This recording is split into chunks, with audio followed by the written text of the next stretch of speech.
Well, not sure what happened there. Apparently, my internet died because I had just all of a sudden the signal come up here in StreamYard that I was not only was I offline, everything was down, and I did a speed test just now and I'm back. So obviously, we had an internet glitch here. Oh, it was a StreamYard glitch. Yeah, I don't know what happened. I don't know. I was just sitting here talking. I was getting ready to get to the chat and post some things in the chat, and just it said low internet connection, and then the little squirrely thing started scrolling around, and so I died. Sometimes it happens out here. I don't know what it is about late at night out here. There's all of a sudden, because I'll be in bed, on my phone on YouTube, just kind of surfing around. All of a sudden, it's like you're offline. It's like, oh, come on. So I've been getting these glitches out here that just next thing you know, I'm offline, and then it's back in a second. But when you're streaming like this, if you cut out, it kind of kills everything. So anyway, yeah. So we were talking about things that happen in real life versus things that happen on your tabletop or on your PC game. And I know in Strat Football, well, Ron tells me that there's a button you can click or a checkbox that you can um, tell Strat to cap it at their real life stats. So that's in Strat, and I like the fact that you can have that option, and it's not going to automatically do that. That's one thing that I needed to check, because the last time I played Strat Football on the PC, that happened to me. It's like, oh, I got a 40-yard run. It's like, oh, how come it's only 22? And that's because it capped it. So what I rolled and in the game, it capped it up there. So it's so again, just kind of recapping what we were talking about before my internet went out there, is how much real do you want in your game? If a guy never hit a home run, do you want that to be the case in your game? If a guy never scored a goal in hockey, do you want him to not be able to score in your game? Do you want to go into the game knowing that this person is not hitting a home run and this person is not scoring a goal? For me, I don't like to know what someone's going to do or what they're not going to do. I want my dice and my cards and my charts and my fast action cards or whatever I'm doing. I want that to tell the story. I don't want real life to tell me the story. I want to trust the games, that they were built correctly, that the cards are correct. And again, if you start rolling crazy, then you're going to get crazy results. And then, real life's out the window anyway. But the law of averages says, if you're rolling dice, looking at charts, that certain things will come up, and this is how it's done. And for the most part, I think the majority of the games that I play do a real good job of keeping things within the boundaries. But I do like when crazy things happen. And like I say, in the first video, I mentioned a few things. Now, right now on my tabletop, as mentioned, I have Dan Fouts and the San Diego Superchargers. That's not going to focus. There it is. The San Diego Superchargers are in Tampa Bay, and Tampa Bay's leading 7-0. Tampa Bay's leading 7-0. Now, they got shut out in this one. Actually, Houston shut them out too, and Tampa Bay gave them a game. It was 10-10 in Houston, and then Houston scored late to win 17-10.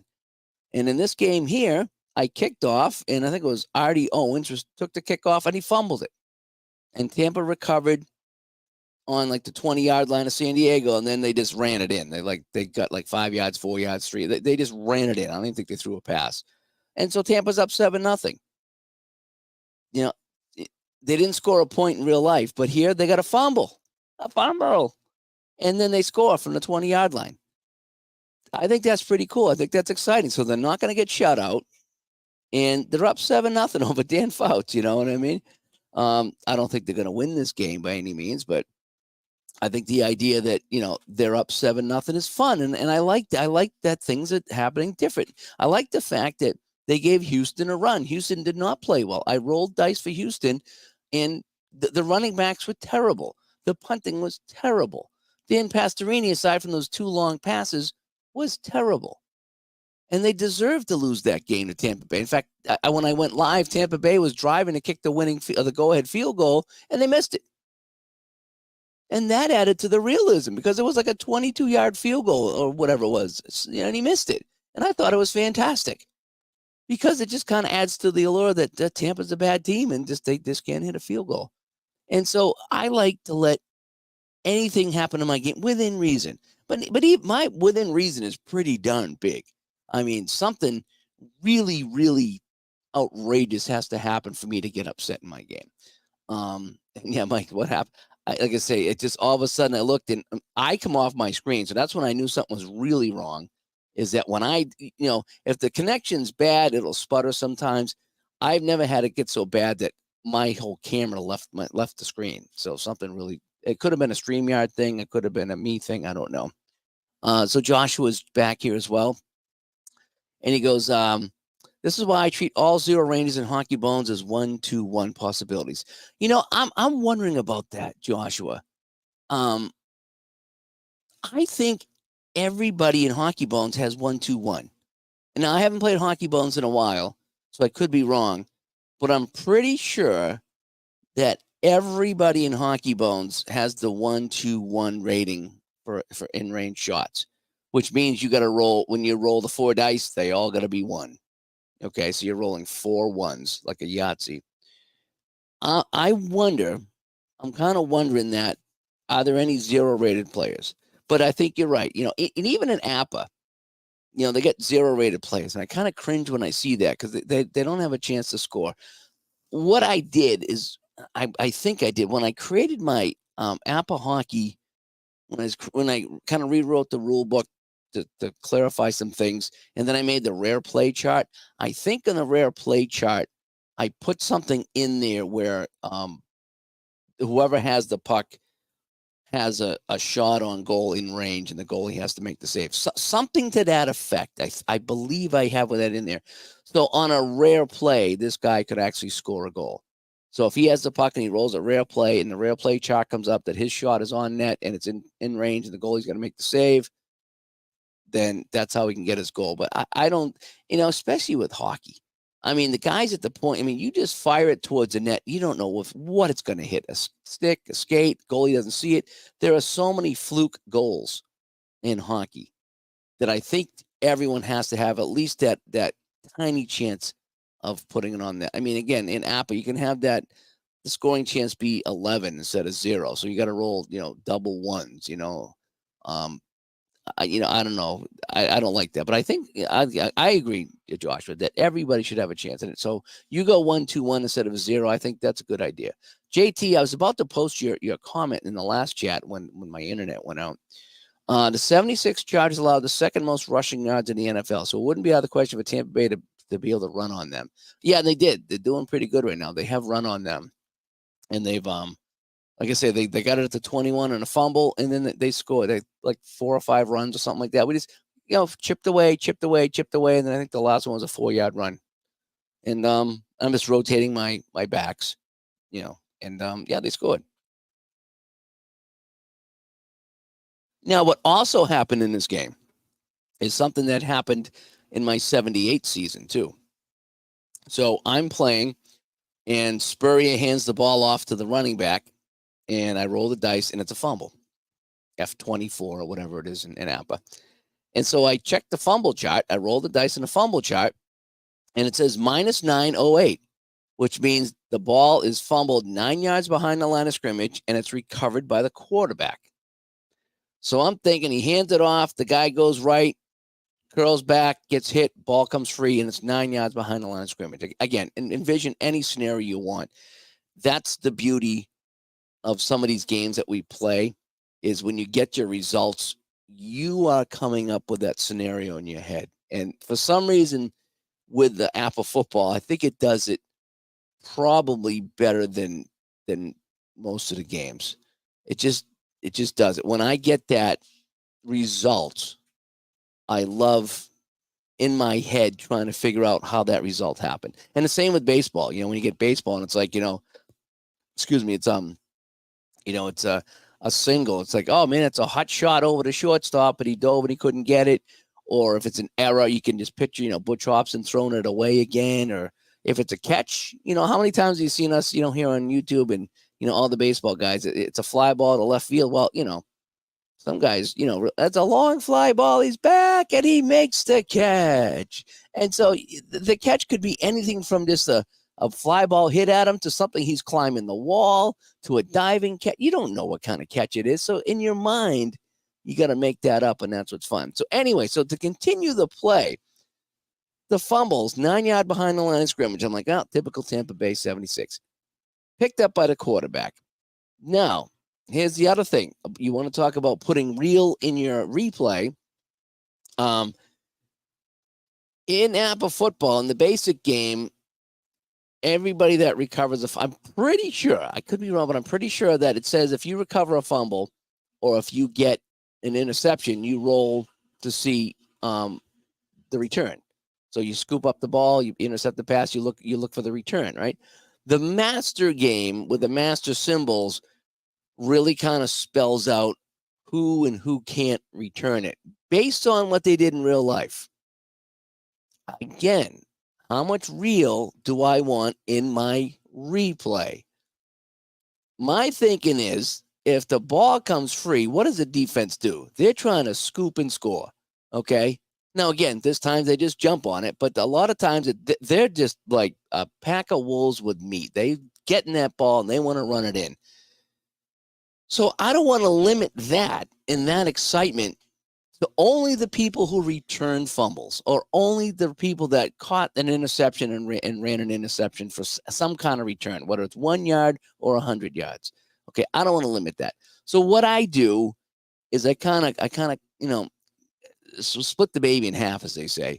So what I do, if the guy doesn't have a rating to return a fumble or an interception, I roll my decider die, and that'll tell me if he's going to get a return or if he just intercepts it and is down or just jumps on the ball. So I give everybody a 50% chance of trying to return a fumble. So getting back to my long story, this is getting longer. Spurrier picks up the ball. I roll the dice. He's going to return it. So I roll on his R column, and I look at the fumble return. It says 62 yards. So here's how the play went. Spurrier hands off the ball. I think it was to Essex Johnson or something like that. He gets hit 9 yards behind the line of scrimmage. Spurrier picks up the ball and goes 62 yards the other way. So now in my mind, I've come up with a scenario where Spurrier picked it up. Somehow he got around the guy. Somebody else slips. He gets a block, and he's just chugging it down the sidelines until finally he gets pushed out of bounds 62 yards down the other way. However, it came back on a flag.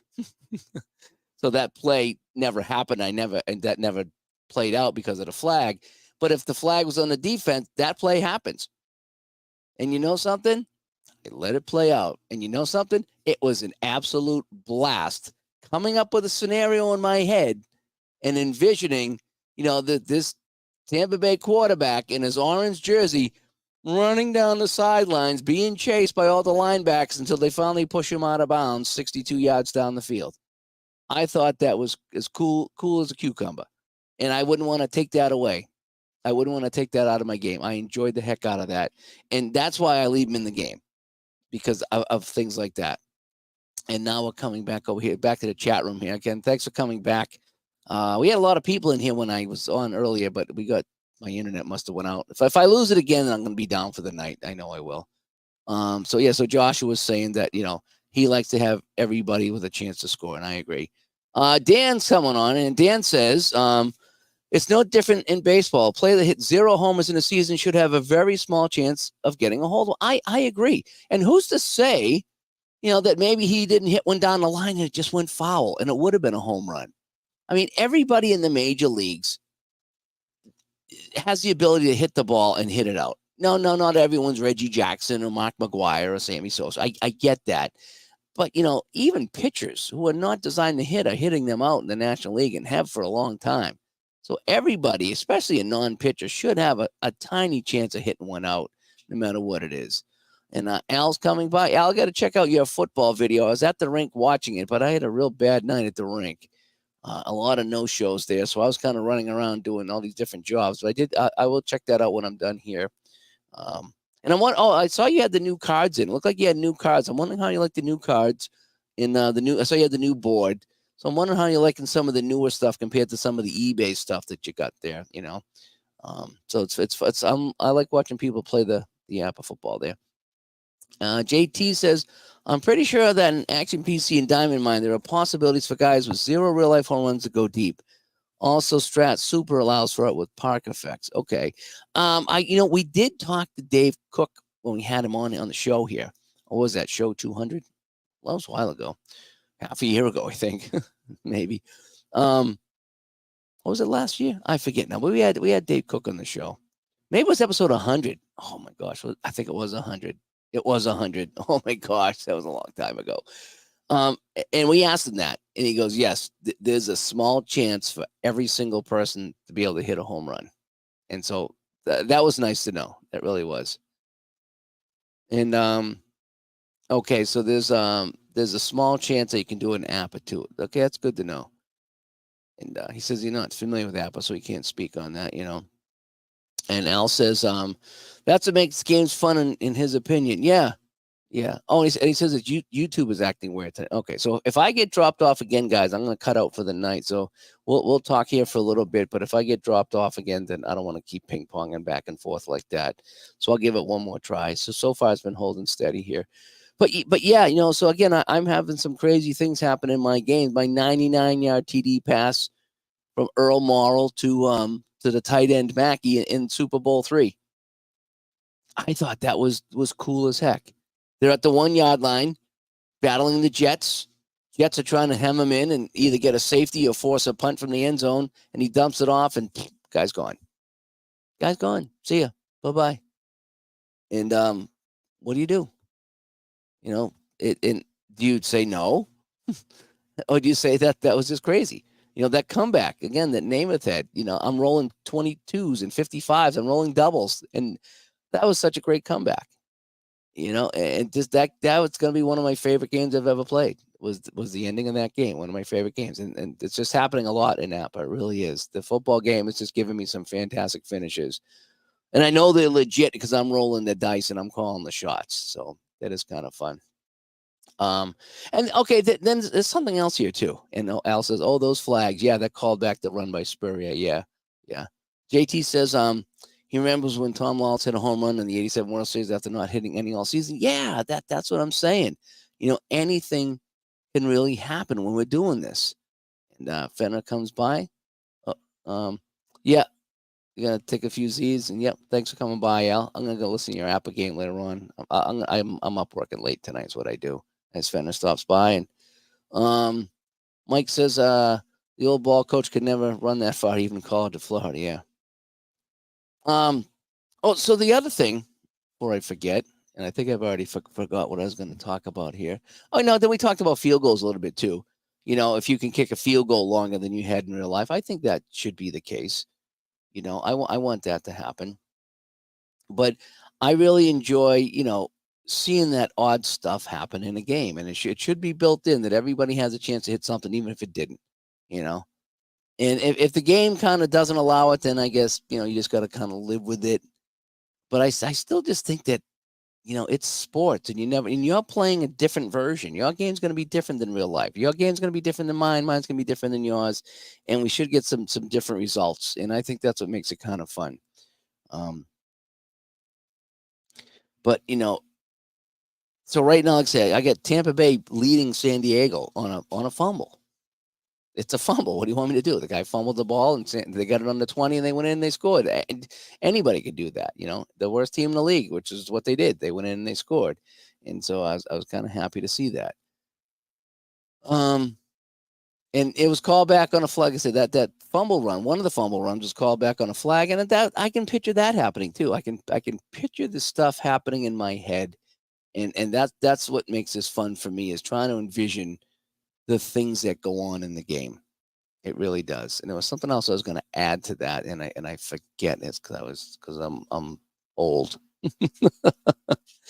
D. Scott Howard coming by. Thanks for coming by, D. Scott. We're just talking about how much real do you want in your replay? Meaning, are you going to, if someone never hit a home run, are you going to make sure that they never hit a home run in your game? If someone, never scored a goal in hockey, you got to make sure that they can't score a goal in your game. Again, for me, I don't like going in knowing what can and can't happen. I want the game to do this for me. I want to, I want Tampa Bay of 76 to give some teams some fits and maybe even win a game or two. That's what makes it fun for me, is seeing how long they can hang around in these games before they fade out. That's what I enjoy doing. I like seeing, I like seeing the bad guys play good. And I like it when I have a crazy fluky game where someone who's not that good, like a third line defenseman or a fourth line winger, scores a goal when I play, Apple Hockey or Hockey Bones. And that's happened to me a couple times, and they beat the Bruins. I'm like, man, here's a third line winger with 30 seconds left scoring a goal for the Rangers to beat the Bruins. It's like, come on. But it's fun. It's fun, and I enjoy this, and this is why I play it, so I can enjoy these moments. And I like to have, like I say, anything goes within reason. Within reason. And most of the games I play, everything's within reason. I'm kind of repeating myself here, but I'm just talking in case anybody's just jumping in here. And JT Dutch says, look at Bob Beamon's historical long jump in the 68 Olympics. It's about making the impossible possible. Yeah, that's a good point too. But I can see the realism part. I can see the fact that some people want to kind of keep things in check so nothing crazy happens that didn't happen in real life. And if that's how you want to play it, then that's perfect. It's your game, your way. And it's just I prefer not to. I prefer to let it all hang out. Whatever's going to happen, hang it. Hang it. Whatever's going to happen in the game. Just let it all hang out, and just if you're going to hit a home run, great. If you're going to do this, great. If you're going to steal a base, I mean, crying aloud, David Ortiz stole bases, or was credited with stolen bases. I mean, come on, David Ortiz stealing a base. You would never think that would ever happen, but it did. It didn't happen a lot. I mean, I don't think he beat any throws, but it's just one of these things where maybe the catcher juggled the ball and he gets the base, or, it's more of a technical stolen base than anything else, but he did,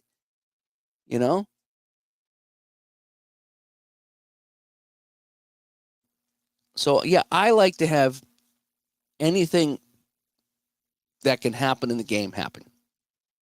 And the rare plays are great. I mean, season ticket baseball, right? Which is, I need to get back on the channel because I really, really did like that game. And now I got to figure out how to play it again because I haven't played in so long.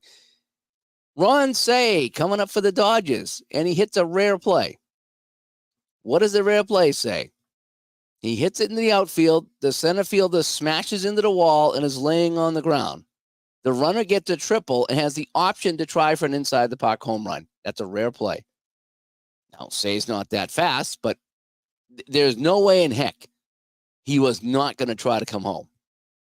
Okay? That's just, there was no way I was going to hold him up. I don't care what the score of the game was, what it was. If I get a chance for Ron Say to get inside the park home run, we're taking it. And so I rolled the dice, and he beat the throw home, and Ron Say got an inside the park home run on a rare play. I bet you he never got an inside the park home run in his life.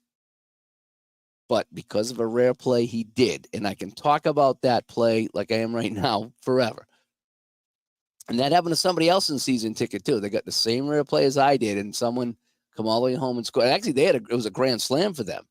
So, again, how many times you see Freddie Lynn crash into the wall, and he's down and out, and now the right fielder's got to come over and get the ball, the left fielder, and it takes a while for that to happen, and anybody can get around the bases in that amount of time. So I enjoy when that happens. I really do. I like that. And Mike says, Gaylord Perry never hit a home run. They said there would be a man on the moon before he hit one. He hit one on the afternoon of the first moon landing. Ron's told me that story a few times. Yeah, Ron's told me that story. Again, anything can happen at any time with anybody, for the most part. What was the story that Ron sent me a video a while ago about a fourth line guy? Might have been for the Blackhawks. Might have been another team. I forget. But a shot. Why this guy was even in the game at this point, I don't know. But it was a tie game late in the game. Oh, I know what it was. The team that was playing, whatever team he was playing for, I think they had either secured a playoff spot or were out. So it didn't matter to them. So they were just throwing anybody out there. And there's one guy, I think he played one game in the NHL or maybe two, and the shot hit him in the arm and went in the net. He got a goal. Only goal of his career. And that win cost that team, and I forget which superstar it was, but it changed the course of NHL history. And I don't know if he ever played in the NHL again. But his goal that hit him in the arm and went in the net, that counted as a goal, gave him the win. And that win gave him a couple of points in the standings, and that was enough to take away a draft pick or take away whoever they were going to get. And someone else got, I don't know who it was. I don't know if it was Crosby or, McDavid, or I don't know who it was. But that goal off of that fourth line guy shook up the future of hockey. And again, he's out there floating around, and it's probably the only goal he scored in his career. So I mean, anything can happen out there, and I like that. I like the unknown. I like when I'm playing these games. Anything can happen. I do. I do like that. And yeah, who can forget that, right? And JT says, I just want the rare moments to be truly rare. Oh, I agree. I agree. You know, if I were to play again and run, say, get another inside the park home run, I don't want that to happen again. I get it. But that's why rare plays are supposed to be rare. And that's why if you have enough of them, so if you go to the rare play chart and you got enough of them, then, you shouldn't get them to repeat, if possible. I'm still writing out my Apple Hockey rare play chart. I made my own rare play chart because I just didn't quite like the one that I saw. So I made my own rare play chart, and I'm trying to add to that. I'm not done with it yet, but I have two sides. I have like the kind of the common rare plays, and then on the flip side, it's like, so if you roll a 66, you go to the second chart, and then you have your really rare plays, like stuff that'll happen once a season or once every other season. And so it's really tough to roll that chart there to get that, And so I have two different levels of rare plays, and we'll see how it goes. And Dan says, I think it would be boring if a season replay played exactly the same. I want similar, but I want the possibility of different outcomes. Let it play. Yeah, that's my thing too. Is it's super fun. Don't get me wrong. It's super fun when you play a game and you nail the results. Because it's like, oh man, I nailed that. I got the score right, or I got this team to win, or whatever it was. That is super cool, because anything can happen. And it's fun when that happens. But it's also fun when it doesn't happen.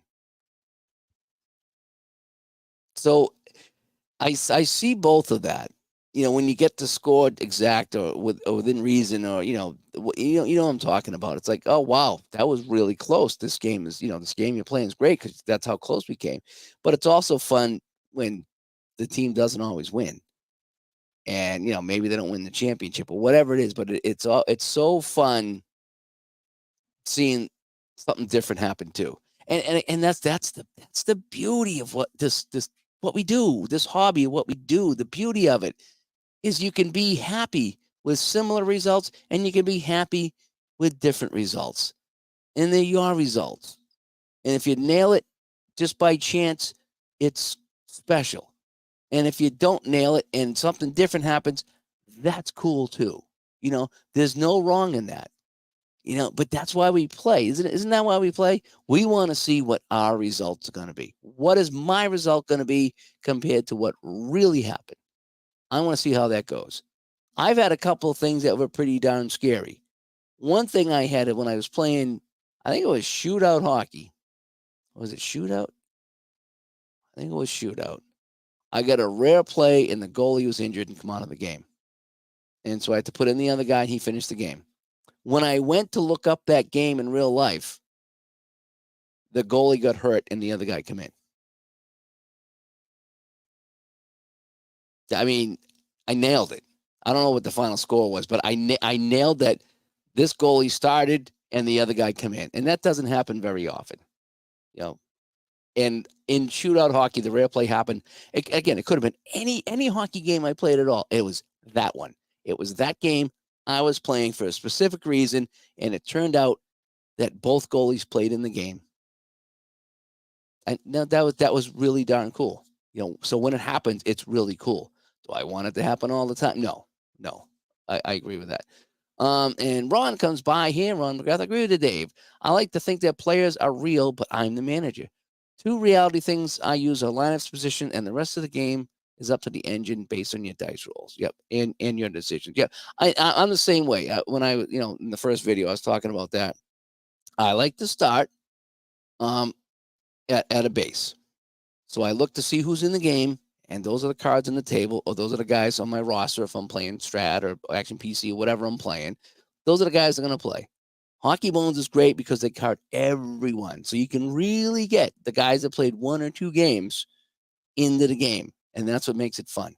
The what was it, the Ron LaFleur game or whatever, I forget what his name, the goalie I played there for the Jets that gave up 10 goals, and he won the game 3-2. Good for him. He won the game 3-2.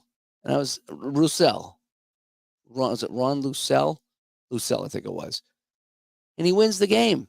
But Hockey Bones carded him, so I played them. And that's going to be like some of my new products in Hockey Bones is the one goal, the one game goalies. And it was so fun putting them in to see how we could do.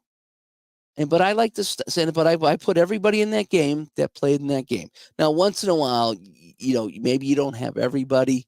If you don't have the card, then you got to improvise. That's what I'm doing with the footballs. I'm trying to, get as many people in that game as I can to play, but some of them just don't have a card. They didn't play enough games or whatever it was.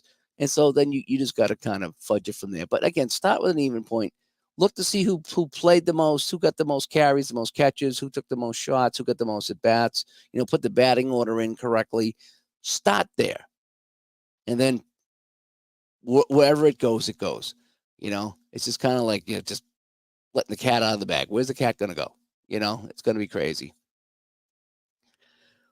And you've been waiting on that chart for. Didn't I send it to you?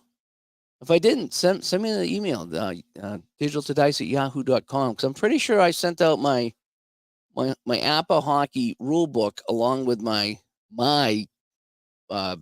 Everything's in beta. I'm going to call it beta because it's not done. But I sent out my rare play so people could test it out and see what they thought, And D. Scott Howard comes in. He says, on the other hand, okay, here we go. On the other hand, there are plays a lot of us underuse. I never steal home or ever steal with average rated runners. Yeah, I'm the same way.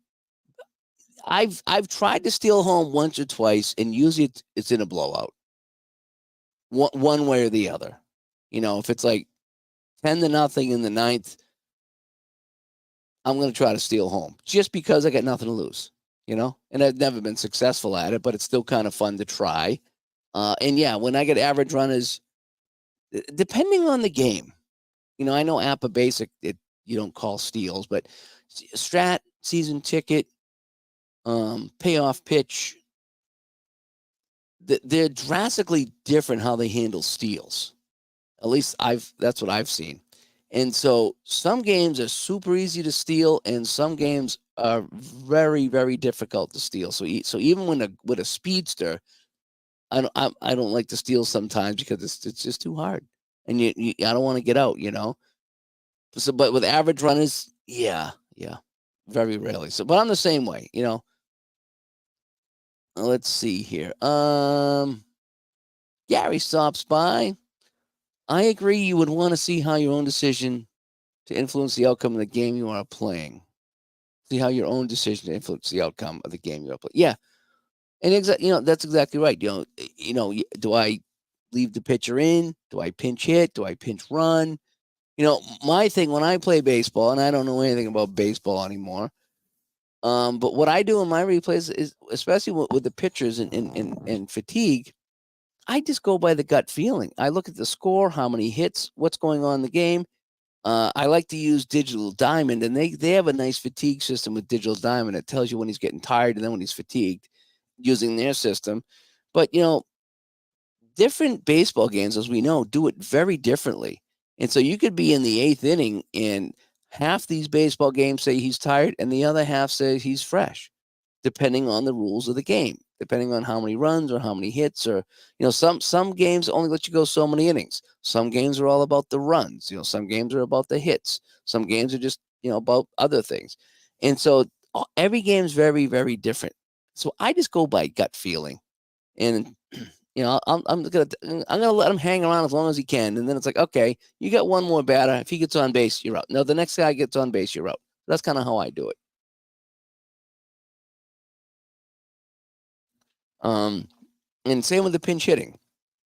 If I got a guy that's 0 for 4 and he's coming to bat in the 8th or the 9th inning, 0 for 4, buddy. Well, especially if you're a DH, you're out of here. I'm bringing in someone else. That's just kind of how I do it. I feel you've had 4 tries, and I know you're due, but you suck today. You're coming out, and I'm going to bring in a guy, even if the guy's worse. I just again, I try to play and have fun, and say, okay, yeah, I'm going to bring in this guy, even though he's worse, but you're having a bad day. I'm not rolling good for you, so I'm going to bring in someone else. That's kind of what I do. And Texas Ags, being a Cubs fan, you're hoping for a different outcome. Yes, you are. Gary, it would be cool to think what happened in the real life game in your replay. Dave was spooky. Yeah, it was. It was, especially on an injury. That was kind of like, ooh, why? Because again, the other game it didn't say, but it was a close game, and they took the goalie out, and it doesn't say why he come out, but it wasn't like it was 8-0, and he just kind of come out in the middle of the game. It's like, the only thing I can think of is he got hurt. So. And yeah, this is one thing here we'll need to talk about. Emergency goalie. Not sure that could work out realistically. Yeah. Yeah. So here's the thing with the emergency goalie is Hockey Bones actually carded a couple of emergency goalies, the E-Bugs, and you couldn't score on them. There was one guy that you could not score on him. So I'm thinking that as soon as you put this guy in, that's it. There's no scoring on him. Because in real life, he came in, played whatever, 8-10 minutes, didn't allow a goal. So there's no chance to score on him. Unless there was some really weird thing. When I talked to Dave Arlington about that, he said you'd have to roll this and then this for a chance to score on this guy. And so I asked him, I says, well, this is the Zamboni driver. If I want to put it in the game, then they can have a score on him. And he goes, well, that would be up to you if you want to game the system. Because if you put in a guy that doesn't allow a goal, then that's it, So you can as soon as you score, you put this guy in net, and now this guy's going to carry you to the Stanley Cup. So if you want to game the system, then you could do that with the emergency goalie that's rated to stop everything. Realistically, though, they carded him more as just to say they carded everyone than anything else, and also maybe kind of, people were aware of the E-Bugs, the goalies, so they want to put him in there. And if you were in that situation that both goalies were hurt, you plug in this guy here, and hopefully it's only the last couple of minutes of the game, and you ride it out. And I'd like to think there's a chance to score on him, because he's an E-Bug and whatever, but he didn't. So you have to card him that way. So that's really an outlying situation. And I don't like the fact that you can't score on him. Again, now we're bringing real life into my replay. He wasn't scored on in real life because they surrounded the wagons and circled the wagons and didn't let him, see a lot of pressure. But now I'm bringing reality into my replay, and I don't like that. In my replay, he's a Zamboni driver, and he should get lit up. That's my replay. And I thought I sent them all out. If I didn't, then I will. As Charles comes by, thanks for coming by, and he says, in his 22-23 replay, as played season replay, enough games where they should be that I accept the ones that aren't. Yeah, it should all come out. I had that happen one time. What was it? I was playing something, and something happened in the game, and I don't know if it was somebody scoring a goal or getting a couple of home runs, but whatever it was, I was just like, well, okay, that happened once during the season. What are the chances that I just played that game? You know what I mean? It's like, because you got whatever it was, 80-game season, 150 game. I forget what sport. I don't remember exactly what it was, but something happened that was like out of the blue.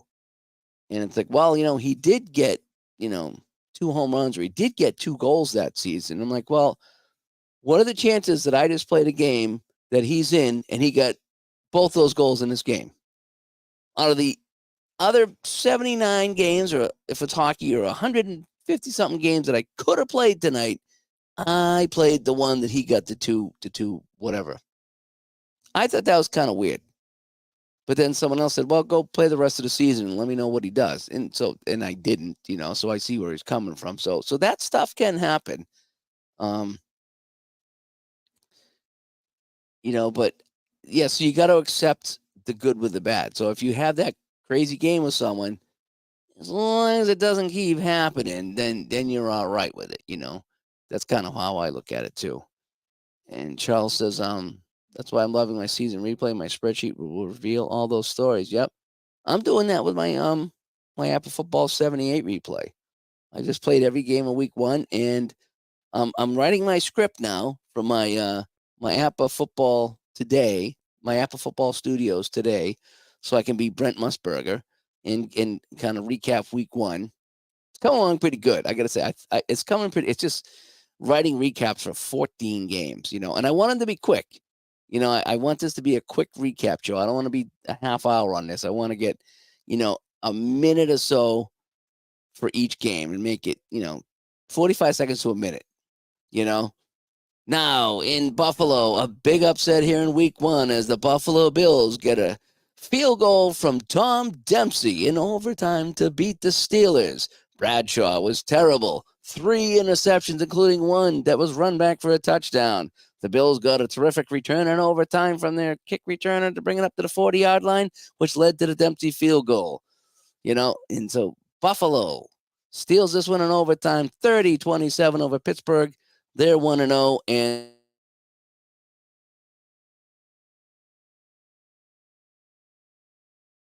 you know, but that will tell the story. Oh, I think I'm bleeping out again here, so I'm probably gonna jump off here because it looks like my connection is terrible. So thanks for joining me, everyone. I do got to cut it short because I am seeing the signal, so I'm gonna be losing my signal here. But anyway, yeah, a decent paragraph summing up the game. Yep, that's what I'm gonna do. Yeah, yeah, here we go again. Yeah, so I'm gonna before I lose my connection here, I'm gonna jump off. Thanks for everybody for tuning in. And again, you know, let me know how much real do you want in your replay. I'm Dave. Bye bye.